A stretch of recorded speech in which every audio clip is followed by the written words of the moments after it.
December 7th, 2020. I'm Greg Nibbler, and this is Two Box Live.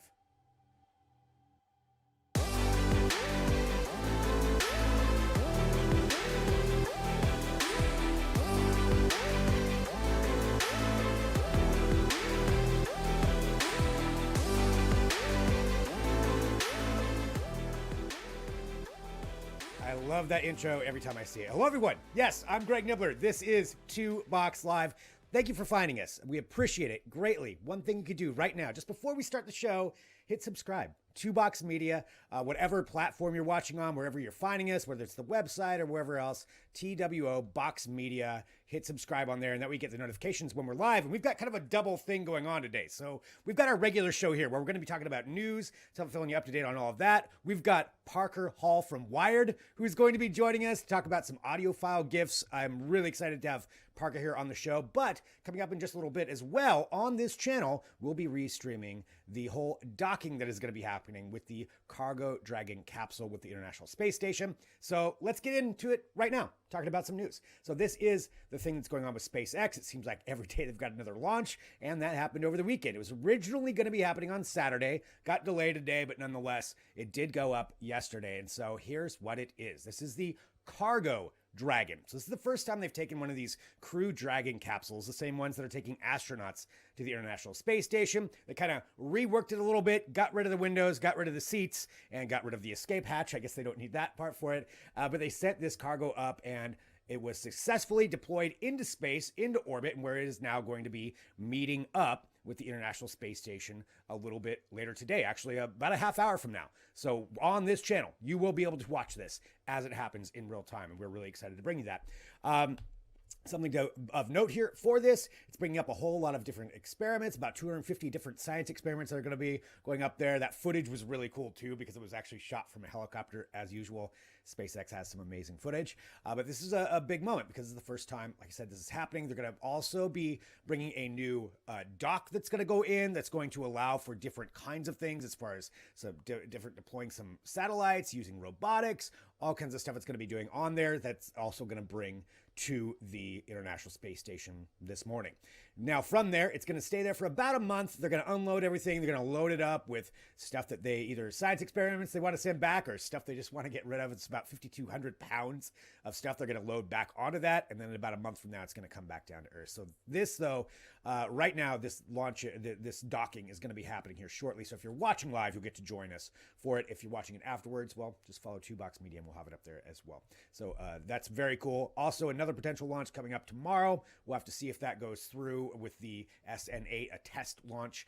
That one we've been promised for about a week. Still haven't seen it yet, but hopefully some more from SpaceX for that. All right, continuing on with some trending news. This I thought was pretty interesting, and I wanted to bring it to you to see if this is something you would want to drive. It has to do with a new electric vehicle. We're not talking about Tesla or a new Honda or anything like that. This is coming from a company called Aptera, and they are saying that this vehicle is going to be powered by the sun, and you potentially would never have to plug it in ever. That's a bold claim to make, but there's a few reasons that they're showing this. So number one, to start off, Aptera is a company that's been around for a while. They kind of went under about 10 years ago. They couldn't get funding for this concept of a vehicle, but now they're back and they're going to have this thing out. So it's three wheels. There you're taking a look at it right there if you're watching, and definitely an interesting futuristic kind of look for it. So there's that people would have to get over if that's something they want. But the key here is the tech behind it. And that's that they're saying it's going to be able to get 1,000 miles per on range per charge, but with the potential of putting in these solar panels to where it would charge on its own whenever you park it. And that's where you would have to say that, they're saying that potentially you'd never even need to plug it back in again. You go for a few hundred miles on it, you plug it in, or you have the solar panels on there, and it's constantly recharging it enough to keep it going. Again, that's a bold claim, but nonetheless, the 1,000-mile range, that's huge, even if you are having to charge it. So this is what they're claiming you can get on this. Pretty fascinating release. And again, it's something that they've been working on for a while, but that's the thing. Wherever you're watching right now, I want you to let me know, is that something you would want to drive? I probably would, at least for a little bit. I mean, I would even drive the Cybertruck, and I know that's controversial when it comes to the design. I think this looks kind of cool. We do have to talk about the price, though. Let me give you that. So the price on these things is it's gonna be, they're saying a deposit of $100. The price range is gonna be between $26,000 and $46,000. You put the non-refundable or a refundable deposit of $100 down, you can get one. But yeah, $26,000 to $46,000 is not bad on the price. I don't know how much room there is in that, so this is really much more of probably a commuter type of vehicle. Still pretty cool, and that's Aptera with that. So check it out. Let us know what you think in the comments. Continuing on here with some trending news to get you started for the week. We broadcast live every Monday and Friday, just a heads up. And this is something that's actually taking place on Thursday, but I think for all of us who are enjoying streaming content, this is going to be a big meeting. It's happening on Thursday. It's Disney with their shareholders meeting. Normally that sounds like it's going to be a bunch of numbers and prices. That'll be there, but also they'll be revealing a lot more about their 2021 lineup for both their movies and for Disney Plus. And there's a lot involved in that. So last week we had HBO Max with their pretty amazing announcement. I mean, at least groundbreaking as far as shaking up this industry announcement that they're going to be putting out all of their 2021 movies. That's Warner Media will go out simultaneously in theaters and on the streaming service. That's huge. Naturally, movie theater chains are a little bit upset about that. That's a whole debate for something else. But what's Disney going to do with theirs now that this gauntlet's been thrown down? And that's what we're hoping to find out. They've got a lot of programming coming up, and we've kind of been waiting for some details on when things are going to launch. Pandemic slowed stuff down. When's WandaVision, the Marvel series? That we may even get before the end of the year. We'll have to see. I'm going to guess right after The Mandalorian ends. But we've got other ones coming up next year. Falcon and the Winter Soldier. There's the Obi-Wan Kenobi standalone series that Disney has announced. We don't know much about that yet either. And there's all these Marvel movies that have not gone out to the theaters. They've delayed them. Does this mean, since HBO did this, does this mean we're going to get to see some of these Marvel movies on the streaming service premiering, maybe like they did with Mulan, to where they had that go on the streaming service? You had to pay a little extra, but you actually got to see it at home. I'm hoping so. I'm hoping we get to see some of that when it comes to at least the Marvel side of things. And granted, I'm kind of a homer for those because I like the Marvel movies, but I want to see some of them. And if theaters aren't opening up, if it's not safe or it's limited on where you can go do it, personally, I'd like to see this. Is that good for the industry? I don't know. That we kind of have to leave to them. But HBO did it, so will Disney follow suit? They've got a lot to kind of back up here, and I love some of these streaming wars that are going on right now as far as that side to see how we can get more content. It's a lot to unravel, but that's going to be Thursday, so expect some analysis here on the show on Friday about it, but pay attention to that coming up later this week. And finally, one other thing here to let you know about, and this is if you want to waste some time online today, here's something that you can do. It has to do with the Elder Scrolls. Yes, the Skyrim universe. And it's, one thing, part of it is that the Elder Scrolls are online right now. You can, Elder Scrolls Online, is free right now. You can play it. It's free until, I think, December 9th is kind of a trial run. So if you want to go on there and do that. But also, they've come up with something on Twitter, and it's essentially a Twitter choose your own adventure series that they have there. I know you can't use that term.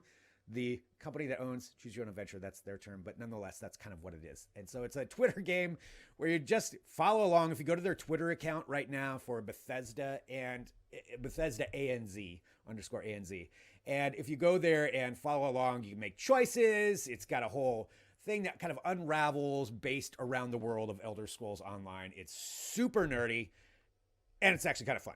And it's a great way if you're looking to, waste time while you're working at home or doing whatever. It's kind of a fun little trip to go down. I did it just like I used to do with my Choose Your Own Adventure books, where I kind of looked ahead and then decided I didn't want to go that way, so I cheated. And that's how I handle those things. But nonetheless, that is out there right now. You can check it out, Bethesda _ANZ. It's kind of fun just to go down that for a little bit. And like I said, the game itself is also available free to play online for a couple more days. So you can check that all out online. All right, we're going to do this. We're going to take a break. And as I mentioned, later on today, about, 15 minutes or so ish, we'll be going to that NASA coverage of the the Cargo Dragon capsule docking. So hit subscribe right now on 2Box Media. But we're going to take a quick break because we have, from Wired, Parker Hall joining us next to talk about some cool gifts you can get for your friends coming up here for this holiday season. So we're going to check that out next. Stick around, back here in a minute with more 2Box Live.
Welcome back to Two Box Live, TWO Box Live. Follow us, Two Box Media, wherever you are watching us. We appreciate it, whether it's on YouTube or Twitter or Facebook. We don't care. Just follow us. That would be great.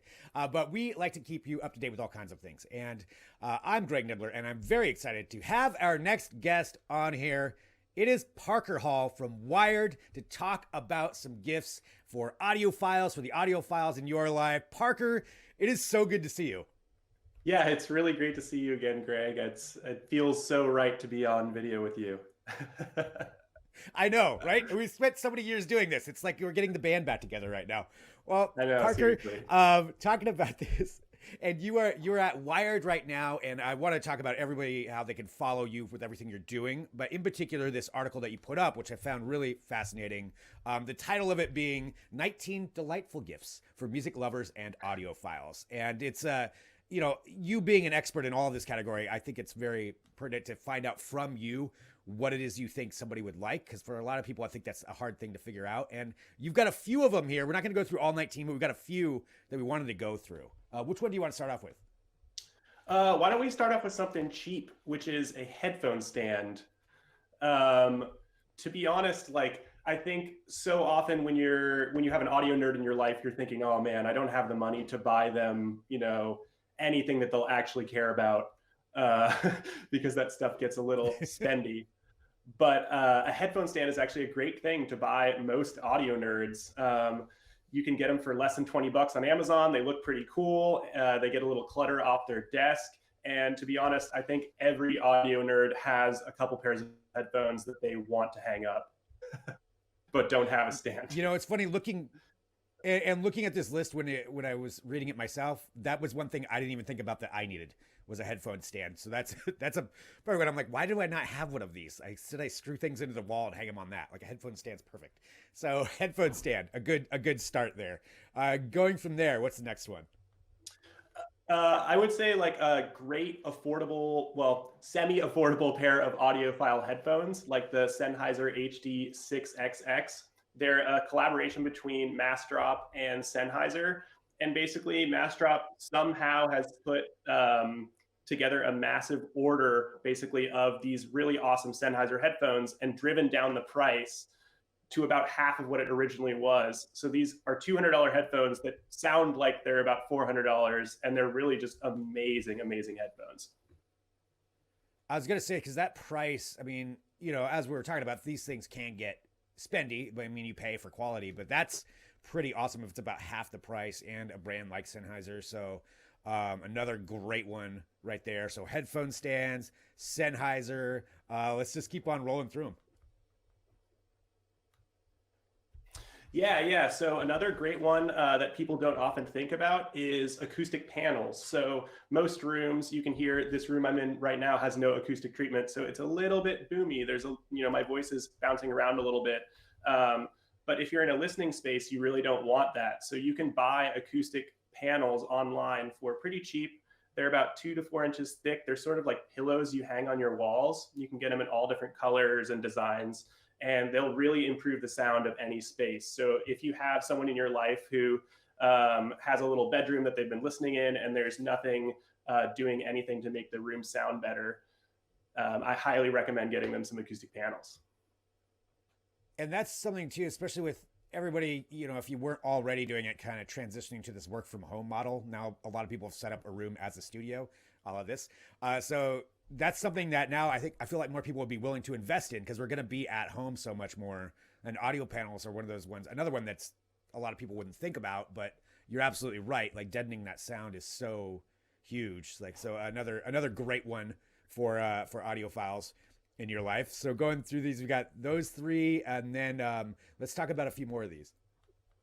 Okay, yeah. So another great pair of headphones that I've been obsessed with this year is this new lightweight planar magnetic headphones from Odyssey. They're called the LCD1. So you might know Odyssey if you're an audio nerd. They've made really, really expensive, like multi-$1,000 headphones for about a decade or more. And these are sort of their first lightweight pair using the same technology. So you get the same awesome sound in a way lighter headphone. And they fold up, take with you around town with during quarantine. Nice. Yeah, and And with that kind of magnetic along side of those things, same that's lines, yes, oh, sorry, go Greg, ahead, to Parker. interrupt you digitally. I was going to say, along No, the same lines, there's totally. actually a really cheap pair of headphones that sort of has been taking over the Reddit sphere. I've been seeing lots and lots of posts about these on the Reddit, the audiophile subreddit. They're called the Cost Porta Pro, and they're these sort of like really janky looking 80s, 70s, like the kind of headphones it looks like you plug into like a Sony Walkman, but they actually sound awesome, and they're like 35 bucks. So if you're trying to be like hip on the, audio trend, I recommend those. Well, I mean, and for 35 bucks, you can't really go too wrong. Usually I just assume that those things are going to break pretty quick, but for 35 bucks, I mean, that's kind of worth it right there. So you got the cost portas for that end of things. And I love that we're kind of like all over the board on what some of the pricing is on these. So we've got those, a couple of other pairs of headphones. What else should we highlight here? I really like the Audio Engine BFi. It's this little streaming sort of box that you attach to any traditional stereo, and it allows you to take your cell phone and use an app and basically stream any music from your phone to it. So it's pretty sweet. People might remember the what was it? The Echo Audio, or there was a Google one. There was like a Google Home Audio or something. That you could plug into your stereo, but that thing kind of went the way of the dodo. And so if you're someone who has a stereo you actually like, but you like Spotify too, this is a really great thing to sort of modernize your stereo, bring it into the 21st century. Yeah, another great idea too that I wouldn't have thought of for something to do, because I mean, if you invest all that money in a really amazing stereo or that you really enjoy, yeah, you want to be able to utilize all of that with it too. So a great idea for somebody to pick up. And again, all of these two are on Wired as well, where this article's at. And let's hit just a couple more here really quick. Okay, yeah. So another one that I really like is the another Massdrop collaboration. They collaborate with THX. It's a headphone amp called the AAA 789 linear amp. Which is kind of a hip, nerdy way of saying quiet noise floor. So basically, it amplifies headphones super, super well and makes this sort of very clean, wide soundstage that makes all your headphones sound a lot better at a really affordable price. Perfect. So that's the THX one there. THX AAA. I'm going to forget everything that you just said on there, but we've probably got it put it right below me on the lower third. So another it's on the list. Go to wired.com. It's on the list. Yeah, and that's actually let's do that, because I want to make sure that everybody knows where to go to read all about all of these too. Yeah, so you can go to wired.com. If you go to the homepage, there's a gear tab. And that is where all of our awesome gear articles are. You can also just search wired.com and then pretty much any product category. And I can almost guarantee you we have a roundup of our favorites. What's cool about what we do is we actually test stuff like we're real people. So you're never going to get kind of like generic copy about something. We actually spend time with all this stuff. So our lists are stuff we actually like in the real world, I guess. Which no, I appreciate that, because you're actually trying all these out. I can only imagine what the shipping is like to and from your place as you're doing this, because I imagine every day is kind of like Christmas. You're going to get a box of something to test. That sounds awesome to me. But for everybody else too, something else I just wanted to highlight, Parker. What else can we promote of you? Because you are a musician in your own right, an incredible musician. Can we tell everybody where to go find more about Parker Hall? Yeah, I'm on Twitter at PW Hall, and there's links there to my music. I'm in a band called Rules, which is my solo project. We're on Spotify, RULES with a period, because I couldn't get Rules itself, so I had to add a period. Let's see. That's pretty much it. All my stuff is mostly on Twitter, and then obviously check out all the awesome stuff we do at Wired. Our whole team's really awesome. A lot of us actually used to work with Greg, so it's kind of like a cool Yeah, it's we just cut out there right at the end, of course, when you were talking about that. But yeah, it's awesome. Oh, I've been talking sorry. to I was saying Parker, it's a and cool reunion to be on the show. it is, yeah. And shout out to everybody at Wired too. That it's just hilarious. I didn't realize how many people I knew that are over there right now, including Parker. And Parker, thank you very much for joining us. Like, I appreciate it so much. And again, the article's great, but all of Parker's reviews, like he said, he tries these out. Like, this is an honest reviews of all these products. He'll tell you what's good, what works, what doesn't work. Check it all out at wired.com. And Parker, thank you so much. Yeah, thanks for having me, Greg. It's good to see you again, and good luck to this show. I look forward to keep watching. Thank you very much, Parker Hall, right here on 2Box Live, and thank you to everybody who's joining us wherever you are. Like I said, hit subscribe. So TWO Box Media for whatever platform you're watching on. We're live every Monday and Friday at 10 a.m. Pacific. So that's when we'll be bringing you new shows. We've got some great guests coming up this Friday. We've got some new segments, and we'll be putting up new stuff quite a lot, more and more as we go through. So that's why you want to follow us on YouTube and Twitter and Facebook and all those places. It just helps get the show out there, let other people know about it, and hopefully you get to watch some pretty cool things. And that's what we've got coming up next. So we've got to, if you're watching live, we've got to end this broadcast because we're going to be rebroadcasting what is going on with NASA, and that is that Cargo Dragon docking that's going to be happening with the International Space Station. It's going to be happening momentarily, so stick with us. We're going to end this. But don't worry, stay right where you're at, and we'll be popping back on here in just a few. So follow along there. Thank you very much for watching. On behalf of myself, Mike, and Jess, this is 2Box Live. We'll talk to you soon with another episode.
National docking adapter, and we'll continue our coverage until hard capture is complete and the docking operations have ceased.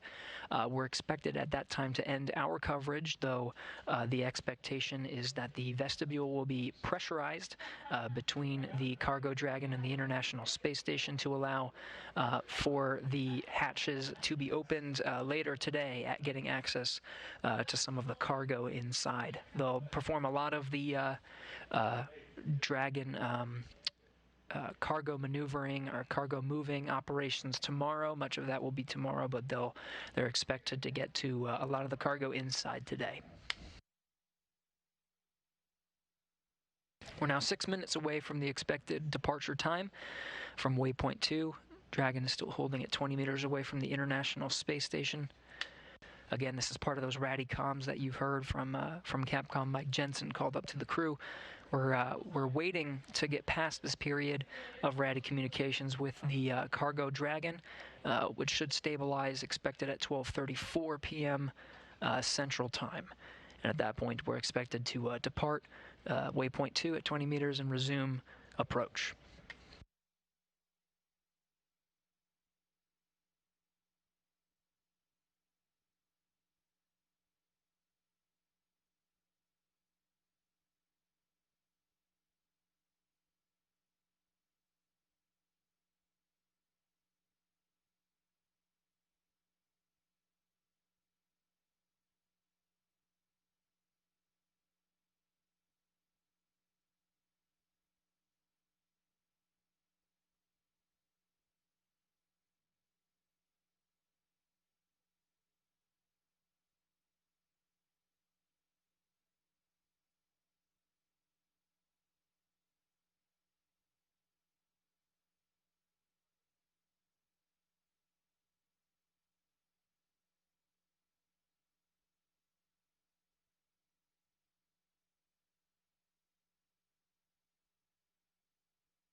This is Mission Control Houston. Again, we're in holding period for Dragon, which has arrived to its waypoint 2 holding position 20 meters away from the International Space Station.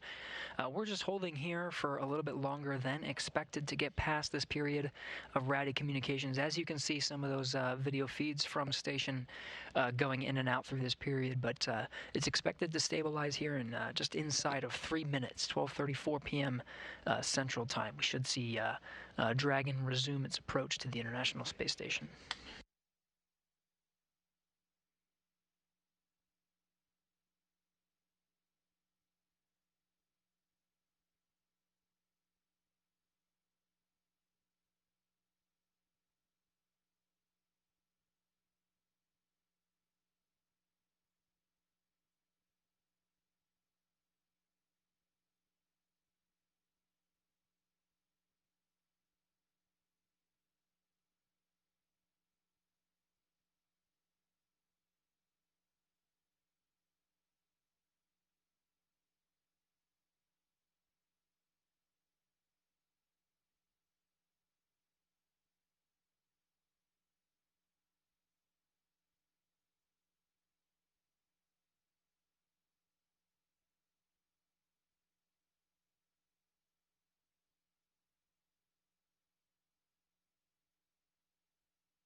This is Mission Control Houston. We're now approaching the period where we expected to have some stable communication. It may be another 2 minutes until we actually have full stabilization of the S-band communication, though it looks like we're getting some video now.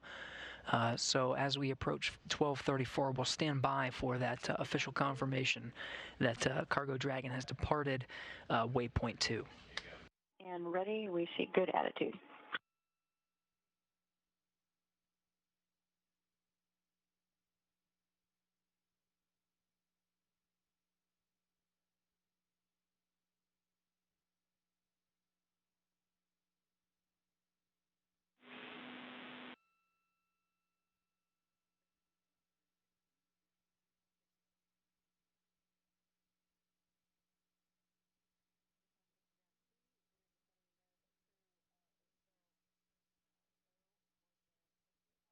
The capture sequence, we see range 19.82 and good attitude has been holding steady.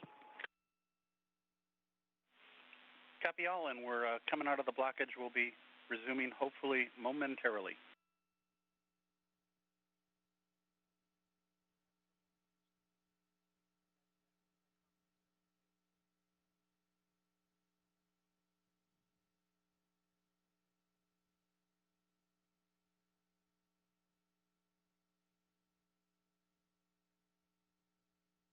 This is Mission Control Houston. Again, we have not departed that 20-meter holding point, just waiting for the S-band link that provides low bandwidth data. We're waiting for that to stabilize. Should be a little less than a minute until we see the departure of Cargo Dragon.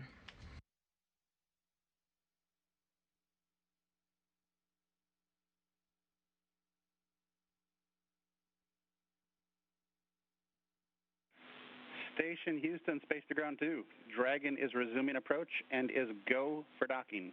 Monitor per steps 5 and 6 in 1.102. Uncrewed Dragon approach and retreat monitoring. Copy. Steps 5 and 6. Crew is also go for docking.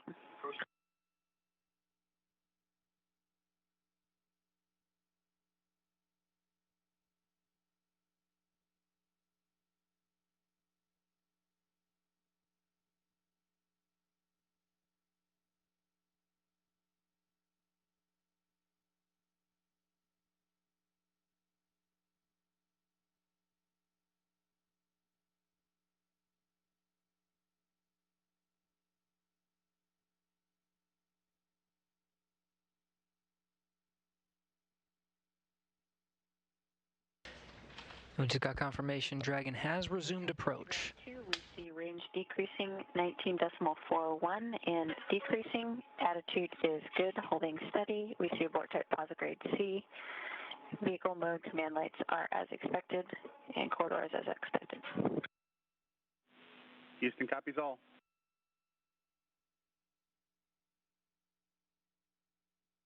Good call-outs from Kate Rubens, who's alongside Victor Glover in the cupola module. She's monitoring the telemetry of Cargo Dragon as it makes its final approach for docking.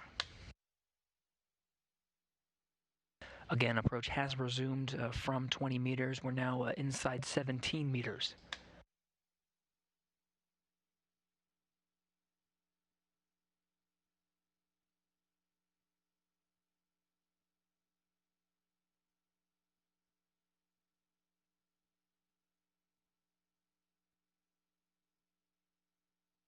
"15 meters from station and closing."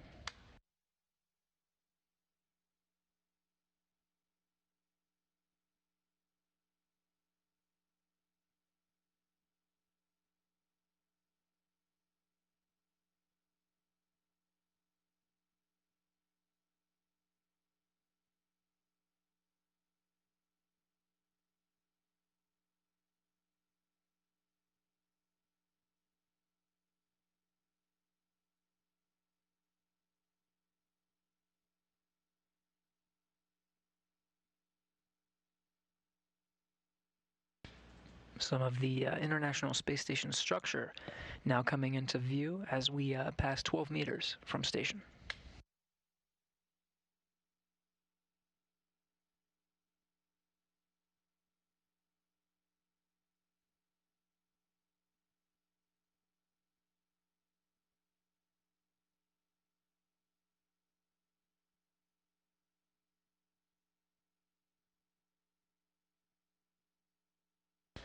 Now inside 10 meters.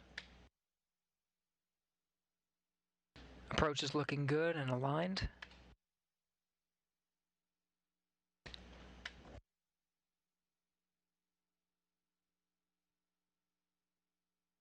Station on space to ground 2, range 8 meters, good attitude. Copy, 8 meters, good attitude.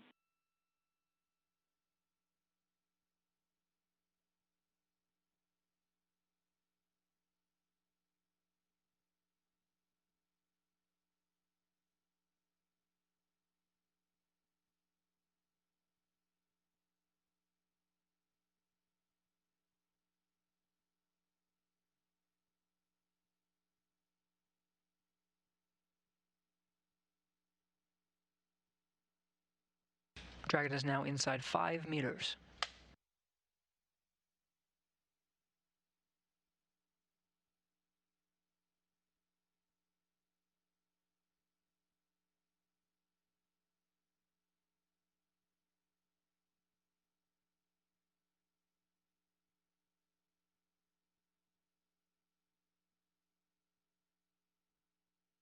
Three meters, grounds have called a hands-off point, standing by for contact and capture.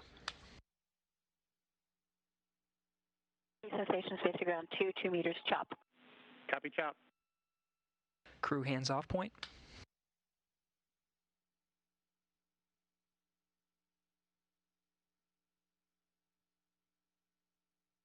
One meter.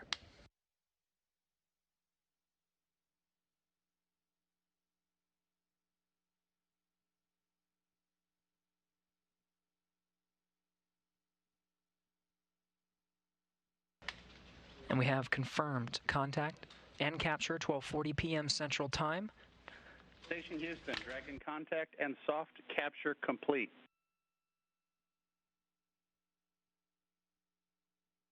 Soft capture complete.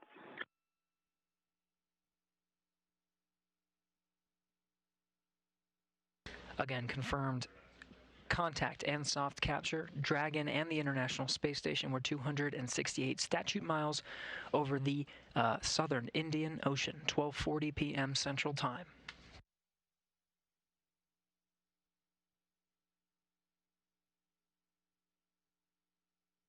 Soft capture ring is now retracting.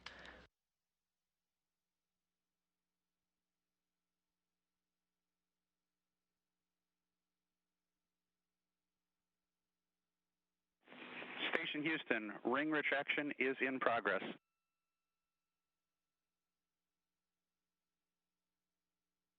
Copy.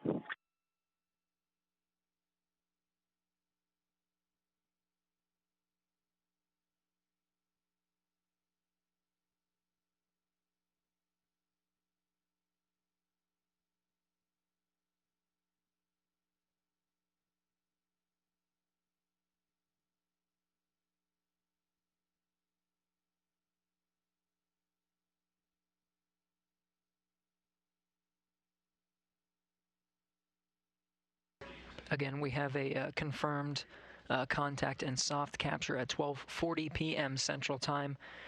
The Dragon and Station were both 268 statute miles over the southern Indian Ocean at the time of capture. We're now standing by as Dragon undergo some of the final steps for a hard capture to the International Space Station. The first is the retraction of the soft capture ring. There's 12 hooks that'll drive to maintain a hard mate with the International Space Station. That'll be the next milestone coming up for Crew Dragon to officially dock to the International Space Station.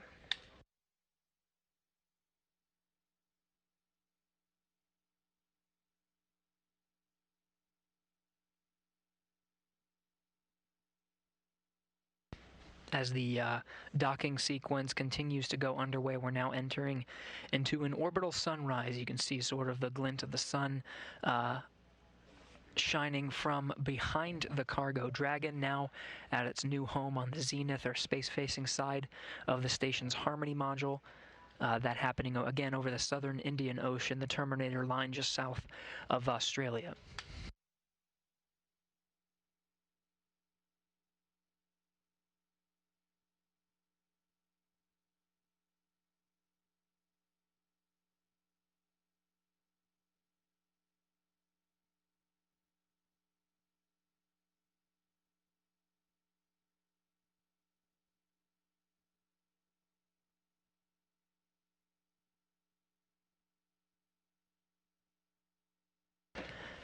A great view of Cargo Dragon now in its new home.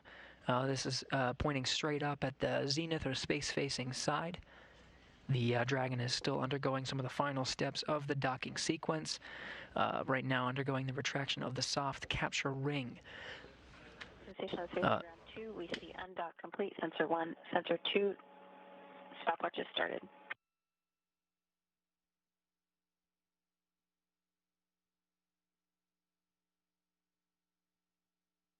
Okay, Rubens inside of the cupola module, continuing to monitor the docking sequence for Cargo Dragon. Again, that soft capture ring is nearing completion of its retraction. Next, we'll be driving the 12 hooks that will hard mate the Cargo Dragon into place right in front of the International Docking Adapter 3.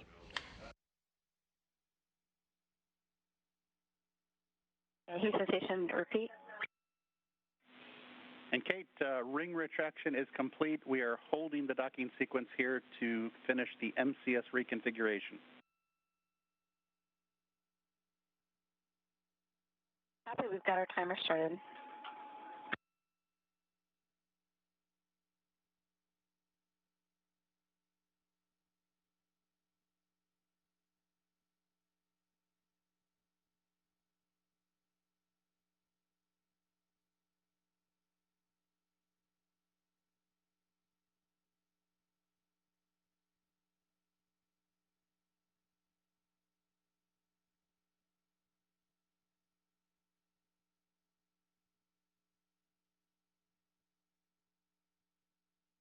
Again, we have a confirmed contact and soft capture, 12:40 p.m. Central Time. The station and Dragon were 268 statute miles over the southern Indian Ocean. The soft capture ring has retracted. We're just waiting for to reconfigure some of the attitude control of the International Space Station itself, and then we'll resume with the hard capture, driving 12 hooks that will hard mate Cargo Dragon into place on its new home aboard the International Space Station on the space-facing side of the Harmony module. Copy, hook driving, MCS config complete.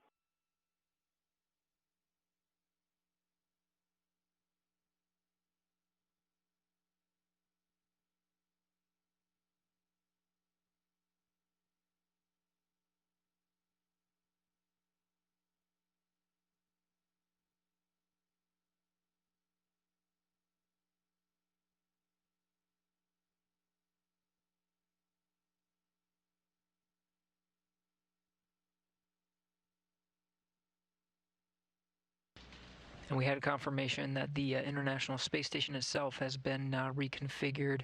Its attitude control now in the right configuration to allow for a hard capture. That'll be 12 hooks driving to hard mate Dragon in place. The International Space Station on control moment gyro, attitude control throughout this next sequence of docking. That'll be, again, the 12 hooks that drive hard mating Dragon into place.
This is Mission Control Houston. The Cargo Dragon has been given a go to resume its hard capture sequence. That'll be 12 hooks that drive to essentially hard mate or lock Cargo Dragon into place. That soft capture, contact and capture occurred at 12:40 p.m. Central Time. From this view, from one of the high-definition cameras of the station's truss, you can sort of make out the nose cone of the Crew Dragon. Two dueling Dragons attached to the International Space Station at the same time. Cargo Dragon you see at the top of your screen, and Crew Dragon over to the left is at the very forward end of the International Space Station.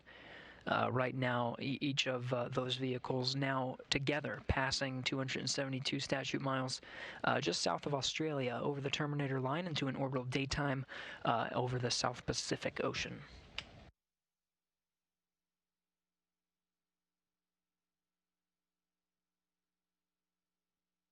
Now again, 12 hooks need to be driven to hard mate the Cargo Dragon to the International Space Station. We received confirmation that 6 of those 12, or half of the hooks, have driven. Standing by for confirmation of the remaining 6 hooks.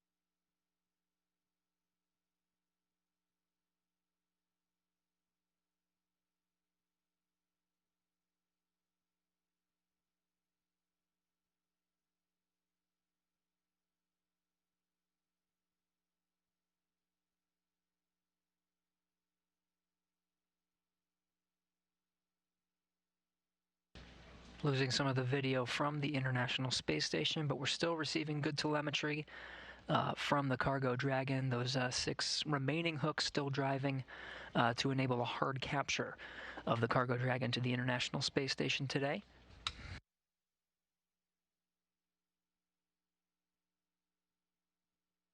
We're nearing completion.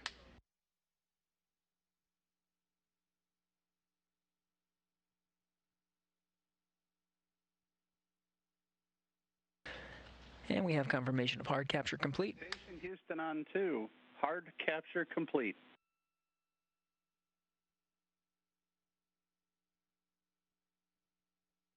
Houston Station on Space to Ground 2, copy. Hard capture complete. And I'd just like to say a huge congratulations to all of the teams that worked on SpaceX 21. It's pretty amazing to think that less than a month ago you docked 4 crew members to the International Space Station, and now you are bringing a vehicle full of world-class science for us to execute. Thank you. Copy all, and it is our pleasure.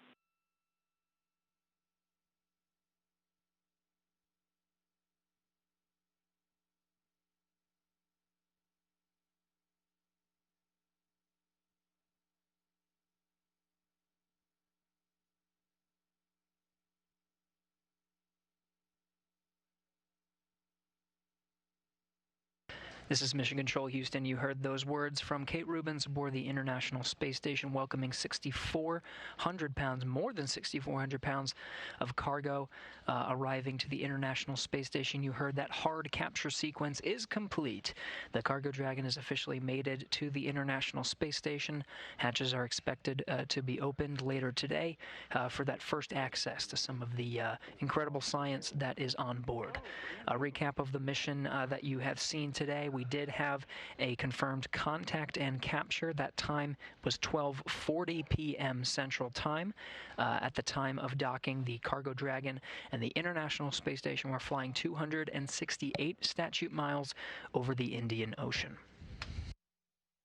That completes the approach and docking sequence of Dragon, the Cargo Dragon, on its CRS-21 mission to the International Space Station. With that, we will wrap our coverage here in Mission Control Houston.